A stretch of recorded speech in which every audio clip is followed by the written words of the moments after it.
السميع البصير صدق الله مولانا العظيم. معزز اور محترم سامعین محاضرین، آج رجب المرجب کی 27ویں شب ہے اور یہ ایسی عظیم الشان شب ہے کہ اس میں ایک واقعہ معجزانہ طور پر پیش آیا. یہ واقعہ اس کے 3 درجے ہیں اور وہ درجے یہ ہیں کہ ایک درجہ اس کا ہے مسجد حرام سے مسجد اقصی تک سیر کرنا. دوسرا اس کا درجہ یہ ہے کہ مسجد اقصی سے بیت المعمور تک کا سفر. اور تیسرا درجہ یہ ہے کہ سدرۃ المنتہی سے ملائے اعلیٰ کی طرف یا حریم کبریا کی طرف سفر. یہ 3 اس کے درجے ہیں. ان تینوں درجوں کے بارے میں پہلے شرعی حکم آپ سماعت فرما لیں. وہ جو پہلا حکم ہے، پہلا جو درجہ ہے مسجد حرام سے مسجد اقصی تک، قرآن میں اس کی دلیل موجود ہے. اس لیے اس کا انکار کرنا یہ کفر ہے. قرآن نے کہا من المسجد الحرام الی المسجد الاقصی، مسجد حرام سے مسجد اقصی تک کا سفر کیا. اب اس کا اگر کوئی انکار کرتا ہے تو یہ کفر ہے. دوسرا درجہ کیا ہے؟ وہ حدیث سے ثابت ہے ثم عرج بی الی السماء. رسول اللہ صلی اللہ علیہ وسلم نے فرمایا پھر مجھے لے جایا گیا آسمان کی طرف. اس سمے کر رہے تھے آپ تو مسجد اقصی سے آسمان کی طرف جانے کا یہ جو سفر ہے، اس کا جو انکار کرے گا یہ گمراہی ہے. اور آخری درجہ ہے بیت المعمور سے یا سدرۃ المنتہی سے آگے حریم ناز تک رسائی. اس میں تو قرآن نے کہا قاب قوسین او ادنی فاوحى الى عبده ما اوحى. تو قرآن میں یہ تو بات موجود ہے کہ قاب قوسین کمان کے جو 2 سرے ہیں اتنا قریب رسول اللہ صلی اللہ علیہ وسلم اللہ کے ہاں پہنچے. اس کا انکار کرنا بھی گناہ ہے.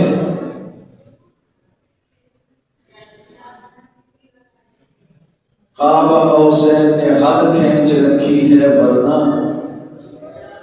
قاب قوسین نے حد کھینچ رکھی ہے ورنہ ذکر معراج کا چھڑ گئے تو کیا کیا لکھوں.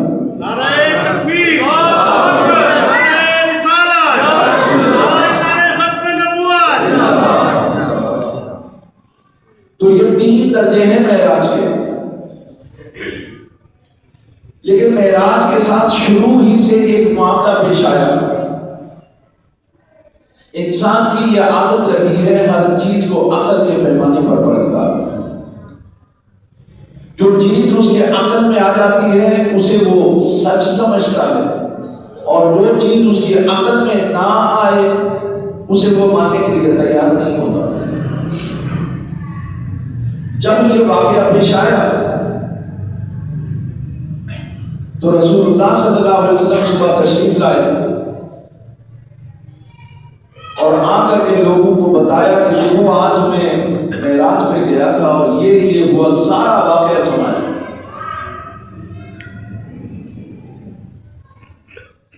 تو تبھی سے کچھ ماننے والے ہو گئے، کچھ نہ ماننے والے ہو گئے. جنہوں نے فوراً مان لیا وہ دراصل صاحب ایمان تھے. وہ اللہ پر ایمان رکھتے تھے، رسول اللہ صلی اللہ علیہ وسلم پر یقین رکھتے تھے. ورنہ یہ واقعہ کسی کا مذاق اڑانے کے لیے بہت اہمیت رکھتا اور ابو جہل نے یہی کیا. ارے دیکھو بھائی، اتنے دنوں کی مسافت مسجد حرام سے مسجد اقصی، اور یہ کہتا ہے کہ میں رات کے مختصر سے حصے میں وہاں گیا اور وہاں سے واپس، وہاں سے آسمانوں پر گیا، اللہ کے پاس گیا، جنت و دوزخ کو دیکھا، میں واپس آیا. ارے یہ کیسی بات ہے؟ یقیناً عقل کے پیمانے پر یہ پورا نہیں اترتی ہے، عقل اسے ماننے کے لیے تیار نہیں. لیکن جہاں تک ایمان کی بات ہے، یہی ابو جہل اور ابو بکر رضی اللہ تعالی عنہ سے جا کے کہتا ہے، ارے تیرا جو دوست ہے نا وہ یہ بات کہتا ہے. تو فرمایا اگر میرے دوست نے یہ بات فرمائی ہے تو انہوں نے سچ فرمایا. سبحان اللہ. وہ جو بات کر رہا تھا وہ عقل کے پیمانے کو اوپر توڑ کر بات کر رہا تھا. یہاں جب آپ ایمان لے آتے ہیں تو پھر عقل کام نہیں کرتی، پھر اللہ کے احکامات کام کیا کرتے ہیں. تو ایمان کا چراغ روشن ہو تو پھر یقین آ جاتا ہے جو مصطفیٰ نے فرمایا وہ سچ ہے. تو یہ تو کچھ ماننے والے تھے، کچھ نہ ماننے والے، سلسلہ چلا. لیکن ہمارے ہاں ایک اور اضافہ ہو گیا، ایک گروہ میں اضافہ ہو گیا. چلیے جو نہیں ماننے والے تھے انہوں نے اپنے دلائل اکٹھے کیے، اس میں صحابہ کا ذکر کیا، اس میں امیر معاویہ رضی اللہ تعالی عنہ کا ذکر کیا، سیدہ عائشہ صدیقہ رضی اللہ تعالی عنہ کا ذکر کیا کہ وہ معراج کے مخالف تھے. لیکن وہ بھی صحابہ جنہوں نے صحابہ ہی کا ذکر کیا کہ جو معراج کے قائل تھے اور جسمانی معراج کے قائل تھے. وہ میں عرض کرتا ہوں. لیکن ایک طبقہ پیدا ہو گیا جو نہ تو کھل کے انکار کرتا ہے اور نہ ہی اس کا اعتراف کرتا ہے، بلکہ وہ یہ سمجھتا ہے کہ مستشرقین یعنی آدھا تیتر آدھا بٹیر جو انگریز ہیں جنہوں نے اسلام کا مطالعہ کیا ہے وہ اعتراضات کرتے ہیں. عیسائی کرسچن مشنری کے لوگ اعتراض کرتے ہیں معراج کے واقعے پر کہ یہ تو عقل مند ہی نہیں ہے، تو اس لیے یہ ایسا ہے یہ ایسا ہے. تو یہ پھر کیا کرتے ہیں؟ یہ اس کا دفاع نہیں کرتے، یہ کرتے ہیں کہ ان کو ہم جوابات دیں اس کی اور اپنی کمزوری ظاہر کرتے ہیں، کہ تعویلات کرتے ہیں، نہیں نہیں ایسا نہیں ایسا نہیں ایسا نہیں ایسا نہیں. اور آخری تعویل یہ کرتے ہیں کہ یہ معراج تو یہ خواب کا واقعہ ہے، بس یہاں آ کے تان پھوٹ جاتی. اب ظاہر ہے ایک شخص نے خواب دیکھا، وہ آسمانوں کو چیرتا ہوا اوپر پہنچا، جا کے اللہ کی کرسی پر بیٹھ گیا، اللہ سے بات چیت کی اور واپس آ گیا خواب میں اور کہتا ہے کہ وہ میں نے خواب دیکھا. تو آپ کیا کہتے ہیں؟ میں تو ٹھیک ہے خواب دیکھا ہے، آپ نے خواب دیکھا ہے، لہذا خواب میں اگر کوئی خدا بن جاتا ہے تو اس میں کوئی حرج کی بات نہیں، نہ گناہ ہے نہ ثواب ہے نہ کوئی ایسی بات ہے. کوئی بات انسان ہے، عقل انسانی پتہ نہیں کیا کیا بن جاتا ہے.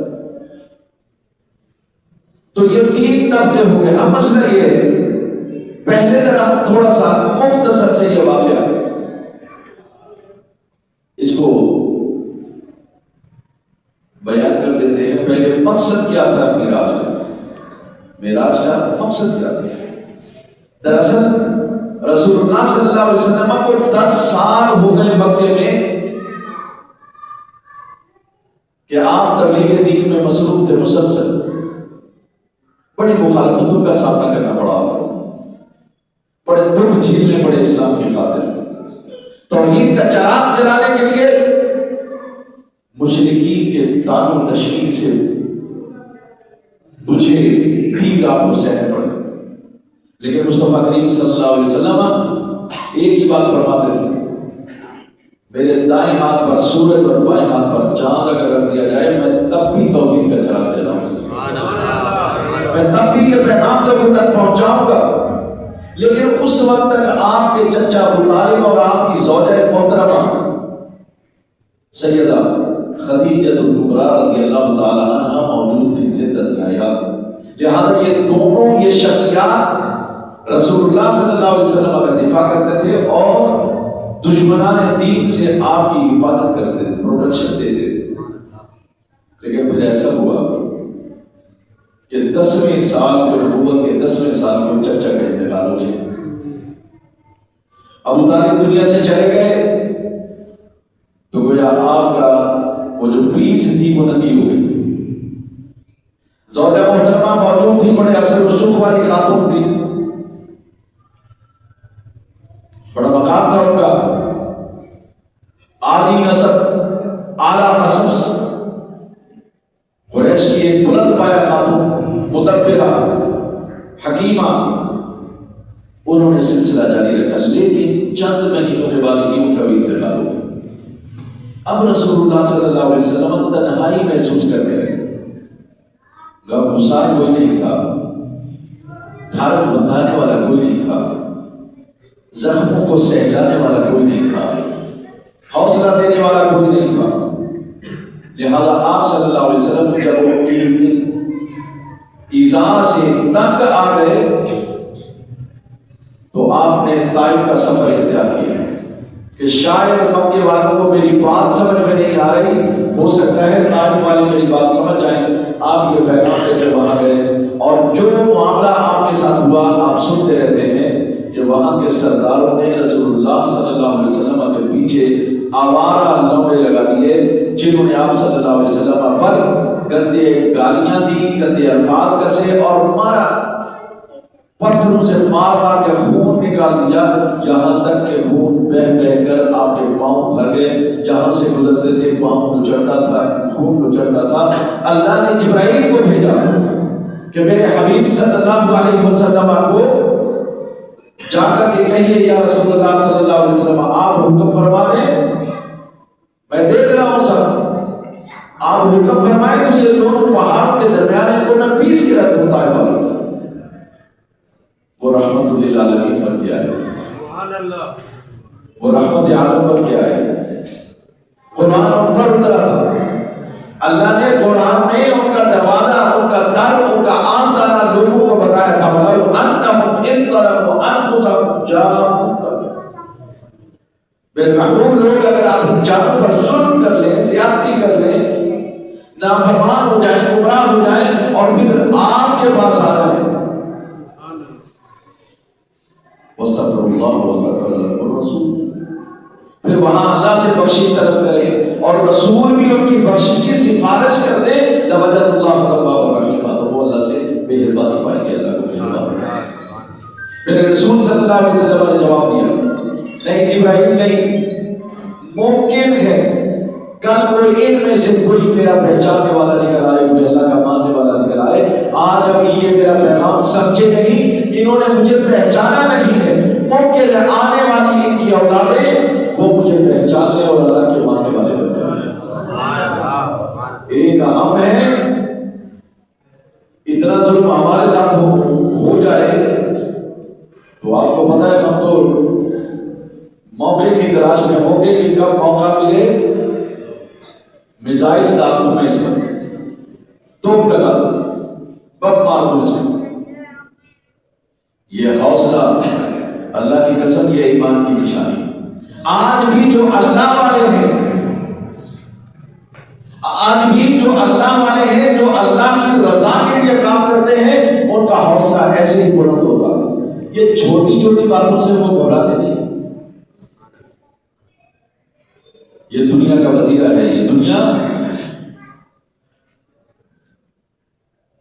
سانپ ہے، سانپ، قدم قدم پر آپ کو تکالیف اور مسائل اور مشکلات کا سامنا کرنا پڑتا ہے۔ یہی تو آپ کا امتحان ہے، کتنا صبر ہے، کتنا تحمل ہے، عفو و درگزر کتنا ہے تمہارے لیے۔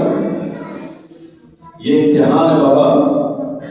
کوئی بھی آج نیچے نہیں ہونا چاہتا، چھوٹا نہیں ہونا چاہتا، بڑا ہونا چاہتا ہے۔ اور سنو، مصطفیٰ کریم صلی اللہ علیہ وسلم، اللہ نے ان کو انسانیت میں افضل البشر، خیر الخلق بنایا، تو یہ مقام اور مرتبہ عاجزی کی وجہ سے حاصل ہوا۔ اور تم تو کانٹا برداشت نہیں کر سکتے، ایک اگر تمہیں چڑیل چھوٹی سی لگ جائے تو تم وہ برداشت نہیں کر سکتے ہو، تو پھر کیسے تم بڑے آدمی بن سکتے ہو؟ بڑا آدمی بننے کے لیے صبر اور تحمل چاہیے، بردباری چاہیے۔ اگر آپ کے اندر صبر نہیں ہے، برداشت نہیں ہے، خواب نکال دیجیے اپنے ذہن سے، اتنا بہت ہے کہ آپ جی رہے ہیں بس۔ یہ پیغمبر کا تحمل اور صبر تھا، فرمایا نہیں یہ مجھے پہچانتے نہیں جبرائیل، ان کو بھی مہلت دینی چاہیے، انہی میں سے میرے ماننے والے اللہ کے ماننے والے نکل آئے۔ تو نبی صلی اللہ علیہ وسلم کا جب یہ واقعہ ہوا تو اللہ کریم جل وعلا نے محبوب پاک صلی اللہ علیہ وسلم کی وہ جو اذیتیں تھیں مشرکین کی، اور ادھر یہ تکلیفیں اور ادھر غم، اہلیہ کا چلا جانا، چچا کا چلا جانا، اس غم کو مٹانے کے لیے میرے رب نے چاہا کہ میں محبوب کو اس تنہائی میں ذرا اپنے پاس بلا کر دیدار سے شادمان کروں، تاکہ میرے محبوب کا یقین تو پہلے سے ہے لیکن اس یقین کا اظہار ہو جائے کہ میرے محبوب میں ہر وقت تیرے ساتھ ہوں، میں ہر وقت تیرے ساتھ ہوں۔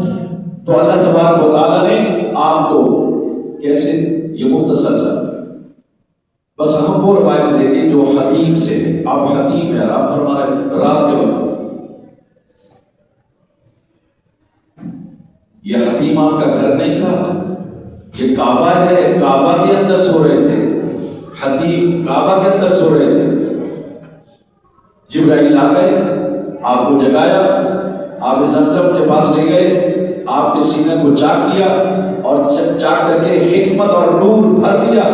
جب آپ کے اندر یہ صلاحیت ہو گئی تو براق کھڑا تھا، پیش کیا حضور اس پر سوار ہو گئے، سوار ہو گئے، تو آپ سوار ہوئے تو جہاں تک نگاہ جاتی تھی وہاں تک اس کا ایک قدم جاتا تھا، اور چند لمحوں میں وہاں پہنچ کے بیت المقدس میں، وہاں اسی کھونٹے سے، اسی ایک لوہے کا بنا ہوا تھا، اس سے باندھا گیا براق کو، جس سے انبیاء کی سواریاں باندھی جاتی تھی۔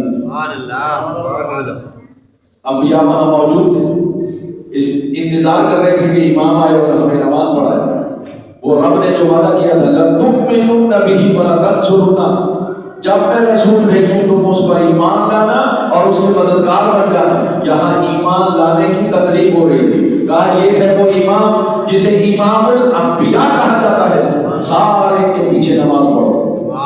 سب نے نماز پڑھی، آپ وہاں سے پھر براق پر سوار ہوئے اور آپ تشریف لے گئے والے آسمان کی طرف، پہلا آسمان، دوسرا، تیسرا، چوتھا، پانچواں، چھٹا، ساتواں۔ ساتویں آسمان پر بیت المعمور فرشتوں کا کعبہ ہے، بالکل اپنے کعبے کے اوپر بیت المعمور اسے کہا جاتا، فرشتے وہاں طواف کرتے ہیں، ذکر اذکار کرتے ہیں۔ تو ابراہیم علیہ السلام جو آپ کے جد امجد ہیں، یا عرب جس پر فخر کرتے تھے کہ ہم ابراہیم کی اولاد میں سے ہیں، اور آج کل ایک ابراہم کارڈ کے نام سے، آکارڈ کے نام سے جو سیاست چل رہی ہے، وہ بھی یہ ابراہیم علیہ السلام ہے، یعنی یہودی، عیسائی، بنی اسرائیل، سب عرب یہ کہتے تھے ہم ابراہیم کی اولاد میں سے۔ تو ابراہیم علیہ السلام دیکھ لگائے بیٹھے تھے، تو مرحبا یا نبی صالح یا ابن صالح، انہوں نے کہا، استقبال کیا، اے صالح اور نیک نبی، مرحبا، خوش آمدید، ویلکم ویلکم ابن صالح، ایک صالح کے بیٹے آئیے، تشریف لائیے۔ پھر وہاں سے سدرۃ المنتہی، یہ سدرۃ المنتہی ایک خاص مقام ہے جو اللہ کی انوار اور تجلیات کا مرکز ہے، یعنی جب رب العالمین چاہتا ہے اس پر تجلی ڈالتا ہے، مسلسل بھی آپ کی اللہ کی تجلیات کو اگر دیکھ رہے ہیں تو سدرۃ المنتہی، وہاں آپ تشریف لے گئے۔ جب وہاں سے آگے جانے لگے تو جبرائیل پیچھے ہٹ گئے، فرمایا جبرائیل چلو نا آگے چلے، بلاوا تو آگے کا ہے، حریم ناز کا ہے، حریم کبریا کا ہے، تو چلو نا۔ تو انہوں نے پھر کہا کہ یا رسول اللہ ایک قدم بھی آگے بڑھوں گا تو میرے پر جل جائیں گے، میں نہیں جا سکتا۔ میری پرواز یہیں تک ہے سدرۃ المنتہا، آگے میں نہیں جا سکتا۔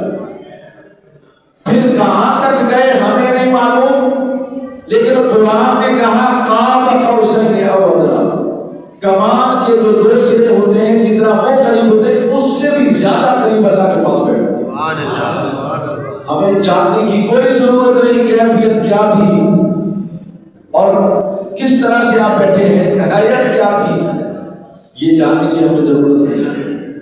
اتنا قریب کوئی ہو اور کوئی نظر نہ آئے، یہ بھی بڑی عجیب بات ہے۔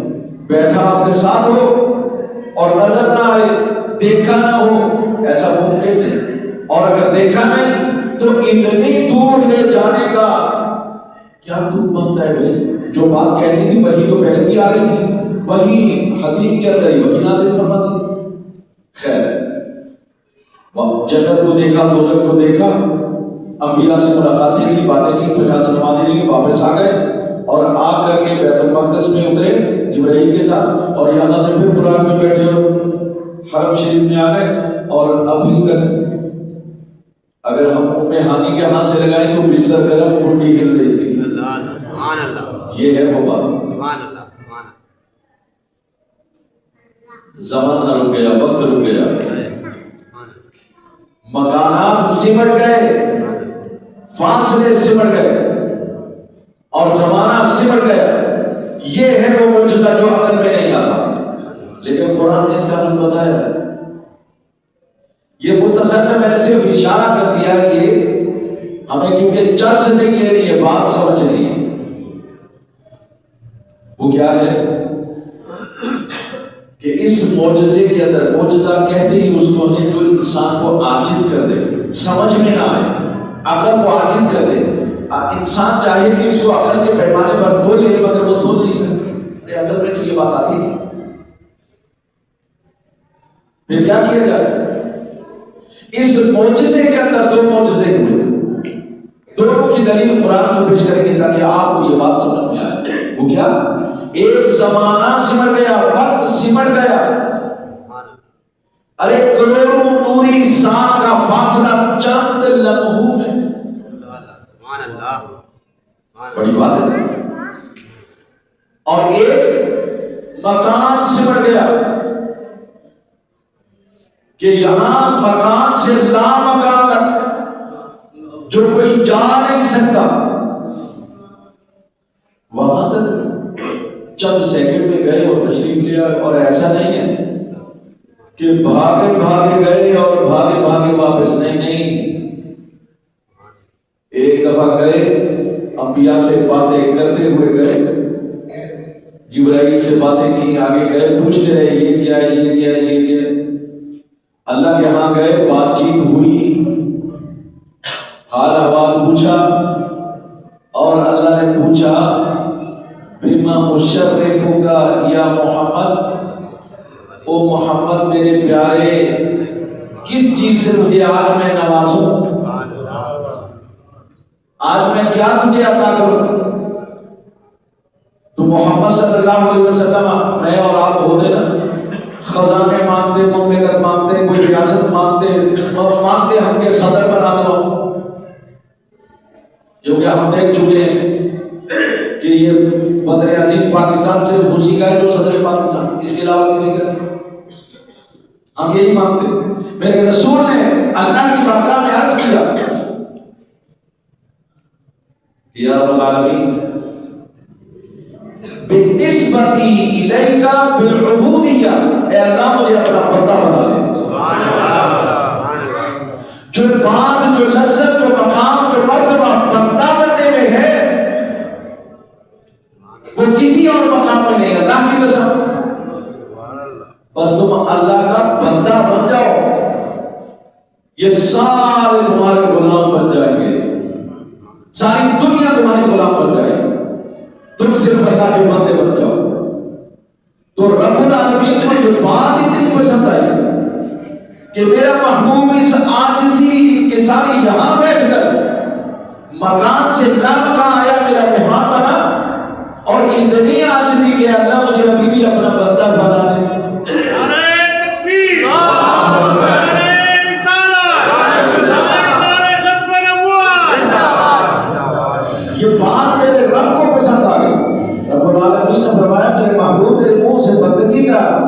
ذکر ہوا ہے میں تجھے ایسا بندہ بناؤں گا کہ اس کا ذکر قرآن میں کروں گا اور تجھے بندہ کہہ کر پکاروں گا.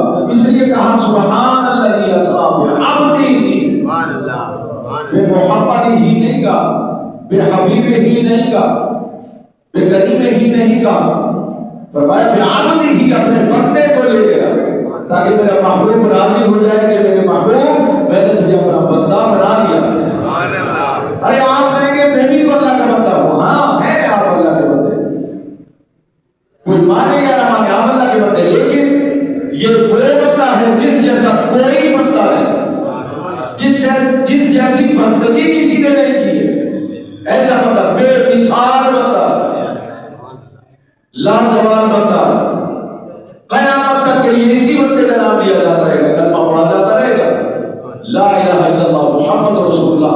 جب تک آپ کا نام نہیں لے گا کوئی مسلمان نہیں بنے گا.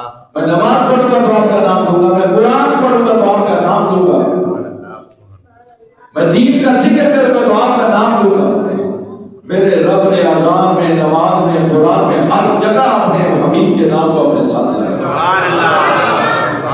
اب مصطفیٰ کریم صلی اللہ علیہ وسلم تشریف لائے, واقعہ ہو گیا. اب عقل کے پیمانے پر تجھے آتا نہیں تو اس معجزے کو, اس کے اندر دو باتیں ہیں, ان کو ذرا قرآن سے سمجھیں. ایک یہ ہے کہ زمانہ یہ اللہ نے مختصر کر دیا, وقت کو پابند کر دیا. وہ کیسے؟ قرآن میں ہے, سورہ بقرہ میں ہے کہ حضرت عزیر علیہ السلام اللہ کے پیغمبر بنی اسرائیل سے تعلق ہے. اپنے گدھے کو لے کر جا رہے تھے, کھانا پینا سوار کیا ہوا تھا اور جا رہے تھے, ایک بستی سے گزرے. یہ وہی بستیاں ہیں جن کے لیے قرآن میں کہا اللہ تعالیٰ نے الم تر انا اہلکنا, کیا تم نے ان کو نہیں دیکھا جن کو ہم نے ہلاک کر دیا. تو اللہ نے جن بستیوں کو تباہ و برباد کیا تھا وہاں سے یہ گزر رہے تھے. ان کو بڑا تعجب ہوا. تعجب اس بات پر ہوا کہ اللہ کا ہر نبی یہ پیغام لے کے آتا تھا, ہم مر جائیں گے, مرنے کے بعد اٹھائے جائیں گے, اللہ کی بارگاہ میں پیش کیے جائیں گے, ہمارا حساب کتاب ہوگا. اب یہ پیغمبر ہے یار, ہر کسی کو اپنے مقام اور مرتبے پر ناز ہوگا. تو یہ اللہ سے ناز آیا تو کہنے لگے اللہ, اب میں اور آپ تو اللہ سے باتیں کرتے نہیں ہیں, ہمارے پاس تو اور ہم نے اللہ بنائے ہوئے اپنے, ان سے ہماری باتیں ہوتی ہیں. وہ موبائل بھی ہو سکتا ہے اور وہ اور چیزیں بھی ہو سکتی ہیں. ان کا اللہ سچا اللہ جس کے وہ نمائندے تھے, کہا اللہ یہ جو بستیاں چھتوں کے بل گر گئی ان کے اوپر, یہ نیچے دب کے مر گئے, ہڈیاں بھی مسیدہ ختم ہو گئی, ان کو تو کیسے زندہ کرے گا؟ تو رب العالمین تو قادر مطلق ہے, 100 سال تک کے لیے ان کو موت دے دی. اب یہ تیسرا پارہ پڑھیں گے تو آپ کو یہ سارا پتہ چل جائے گا. 100 سال تک سوئے, موت دے دی, کھانا محفوظ رہا, پانی محفوظ رہا, کھانا بالکل تر و تازہ رہا, آپ سوئے رہے. اور گدھا مر گیا, گل گیا, سڑ گیا, ہڈیاں بوسیدہ ختم. جب جگایا تو اللہ نے ویسے ہی پوچھا, بھائی کتنا سوئے ہو, کب لبستہ کتنا عرصہ پڑے رہے ہو؟ تو کہنے لگے لبثت یوما او بعض یوم, اے اللہ 1 دن یا 2 دن. 100 سال گزر گیا زمانے والوں کے لیے, اور اس پیغمبر کے لیے فرما رہے ہیں کہ بھائی 1 دن یا 2 دن. فرمایا ٹھیک ہے, ذرا اپنا کھانا چیک کرو کتنا تازہ ہے. جی اللہ بالکل تازہ ہے, پانی تازہ ہے. اور یہ ذرا اپنا گدھا تو دیکھو. حیران ہو گئے کہ گدھا وہ تو گل چھڑ گیا تھا, ہڈیاں بھی اس کی بوسیدہ ہو چکی تھی. فرمایا قال بل لبثت 100 عام, فرمایا تم تو پورا 100 سال سوئے رہے ہو. فانظر الى طعامك وشرابك لم يتسنى, اپنا کھانا دیکھو, پانی دیکھو, ارے وہ خراب نہیں ہوا ہے, بدبو والا نہیں ہوا ہے. لیکن ذرا ٹھہرو, تمہیں بتا دیں کہ ان کو زندہ کیسے